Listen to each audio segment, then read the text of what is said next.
બરાબર. મામલતદાર ભાઈ આવતા જોઈને મુદ્દા પર જોઈને પાછા વયા જાય. ભાઈ બધા ભાજપ થી બીવે છે, ભાજપની લાજ કાઢે છે. આજે અમે ભેસાણ તાલુકાના વિશાળ અરમત્યા ગામે આ બેનના ઘરનો ગેટ ખુલ્લો કર્યો છે. હા બસ જે ભાજપ વાળા મોકાતું હોય મને ફાંસીએ ચડાવી દે, હું જોઉં છું કોણ મને કઈ ફાંસીએ ચડાવે.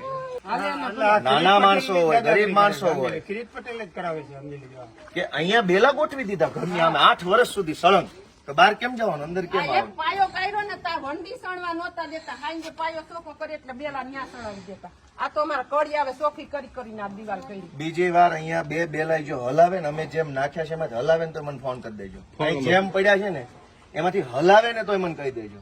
હું જોઈશ કોણ પાણી વાળો ભાજપ વાળો છે. એવું થોડું જેમ મૂક્યા છે ને એમ રહેવા જોઈએ. અહીંથી કોઈ સીધાય નથી મૂકવાના. આવે ફેંક્યા એમ ભલે પડ્યા, ભલે પડ્યો. ગોઠવવાની જરૂર નથી. એવી દાદાગીરી થોડી હોય. ગામ લોકો તમે જરાક બેનને ટેકો આપજો, હાવ આવું ન કરતા.